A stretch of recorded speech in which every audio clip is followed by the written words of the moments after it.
Hey guys, this is Dave with Audio In, and today we are going to be checking out two pairs of IEMs. I have the NF Audio RA15 and then the Moondrop Quarks 2. The RA15, of course, is a budget set, but it is on the higher end of the budget spectrum at $89, whereas the Quark 2s are more of an ultra budget set, and they are priced at $17. So since I'm going to be reviewing two sets, I'm going to have to spend a little less time with each set, but I will, of course, do my best to cover all of the main sound attributes of each set. And then, of course, I'll also share my thoughts on whether or not I feel they can compete with other IEMs within their price range.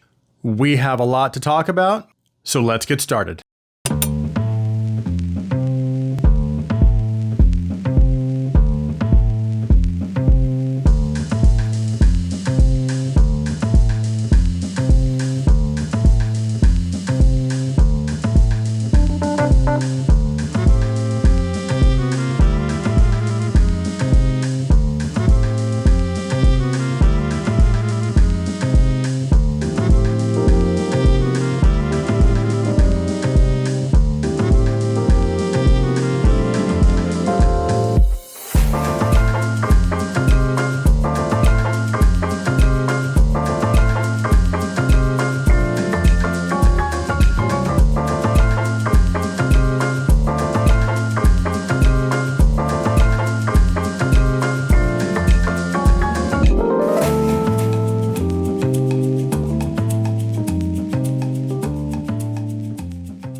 So we'll just go ahead and start with RA15. So this set is priced at about $89, and it has a single dynamic driver, and it also comes with two sets of tuning nozzles, a gold pair and then a silver pair, and they both basically give you slightly different variations of a V-shaped signature. The silver nozzle leans more bright, so it has a little more energy in the treble, and then the gold does still have a pretty significant amount of treble energy, but then the upper mids are just a little more relaxed, and then it also has more bass energy than the silver nozzle. Now, after playing with the two different nozzles, kind of swapping back and forth, I surprisingly ended up settling on the silver nozzle because to me it sounded the most natural as far as the upper mids, although I actually liked the bass presentation of the gold nozzle just a little more. But at the end of the day, I found myself enjoying the silver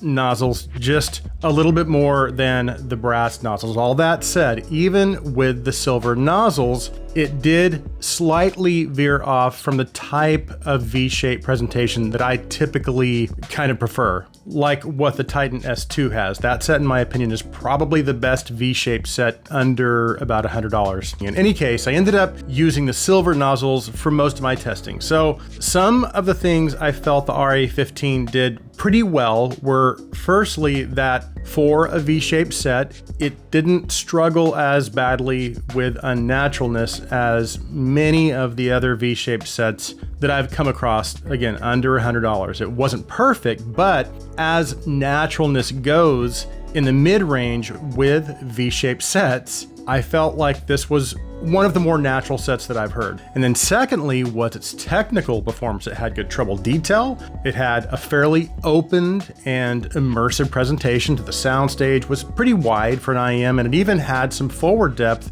and forward layering with instruments as well. Not that it was super deep, but it certainly wasn't flat either. The bass had a nice punchy and dynamic presentation to it, and while again, I did prefer the bass levels of the brass nozzles a little more, I still felt like the bass levels with the silver nozzles were, for the most part, energetic enough to help balance out some of that extra upper mid and treble energy in the top half of the RA15's presentation. Now, some areas where I felt the RA15 could have used some improvements were just in the overall upper mid and treble energy. There was also a fairly significant dip in the mid range, and then some warmth and bass bleed in the mids. And then a couple of issues that I had felt were a result of that upper mid forwardness and that treble forwardness were that, firstly, even though I did feel like the RA15 sounded fairly natural for it being a V-shaped set,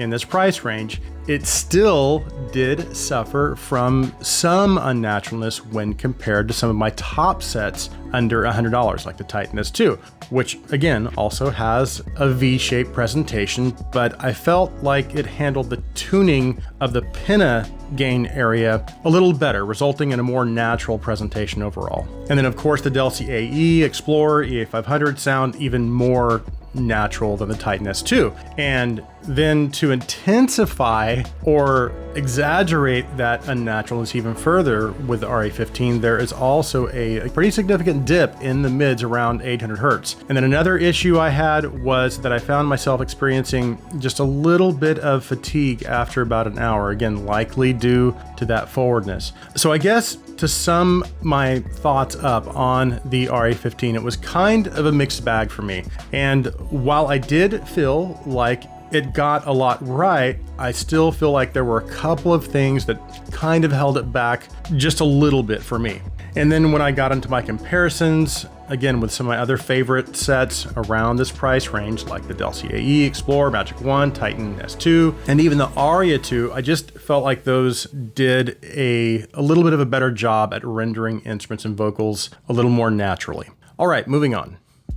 So next we have the Moondrop Quark 2, and as I had mentioned in my intro, this is an ultra budget set. It comes in at a very affordable $17. And of course, what I love about these ultra budget sets is that you don't have to be so careful with them. You can just throw them in your bag and go. But the build quality, while it is obvious that they used maybe cheaper materials, it's still made well enough to probably hold up pretty well with just normal daily use. And this having a basic bullet style shape, it's also pretty comfortable, at least for my ears. Plus it has a microphone built in for phone calls, and it also uses a USB Type-C turbination instead of a regular headphone jack. So you don't have to bring a dongle with you if you just need to save on space when you're out and about. And the reason I'm bringing that up is because at this price point, those added features bring a little more added value to the table. So the sound is important, but so is convenience and functionality. But what about the sound? Well, kind of in a nutshell, my favorite part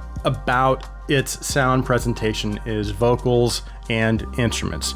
And my least favorite part about it is the bass. And those were probably the first two things that I picked up on right away. But let's quickly talk about its tuning and then we'll get right into comparisons. So its presentation is what I would consider to be more of a neutral signature with some mid-range forwardness. So vocals and instruments are going to be up front and center, and they're going to be the primary focus, while the bass and treble are going to be a little more laid back and a little more in the background, and are going to basically take a back seat, so to speak, to the mid-range. So if you are a vocal lover, then this might be a good fit for you. I will say that one thing that impressed me about this set was that it did do a really nice job as far as the tuning of the upper mids, because vocals and instruments that land in that upper mid-range area sound pretty natural, albeit maybe a little thin or maybe lacking in note weight because of the way they tuned the lower mids, which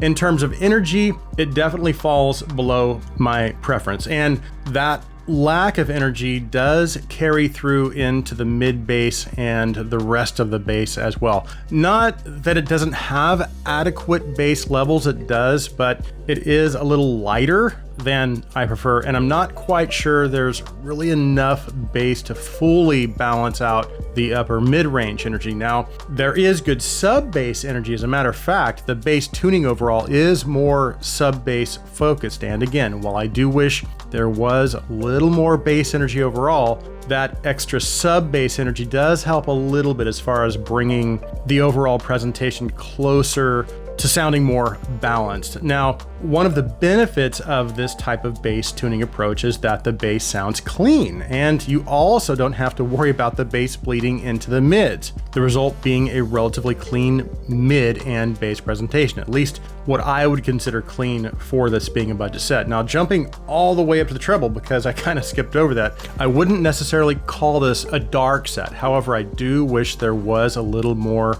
treble energy to help kind of balance out that upper mid-range energy.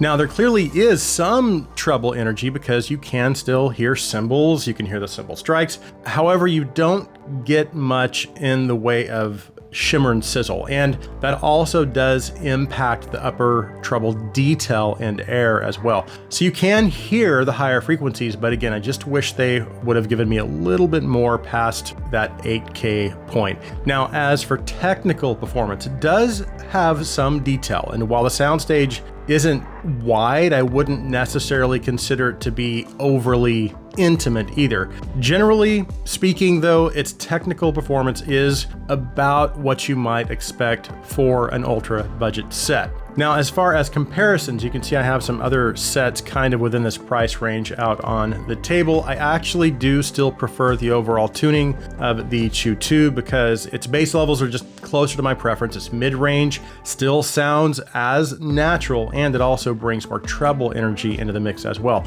I would, however, say I do prefer it maybe slightly over the original stock Chu, and I also still prefer the Wan-Er over the Quark 2 as well, because just like the Chu 2, it brings up those bass levels and the treble levels, and it just gets a little closer to my preference. And again, the mids also sound a little more natural to me as well. And then of course, my new favorite ultra budget IEM is the Celeste Wyvern Abyss. And that also generally just sounds more natural and also brings more bass and treble energy in the picture. As a matter of fact, of all of the IEMs I've owned or currently own, or even heard under about 30 bucks, the Wyvern Abyss edition comes the closest to my tuning preference. Now, that does not mean that I don't recommend the Quark 2, because I do. It still brings value in the form of functionality and convenience, and it does still sound good. And I think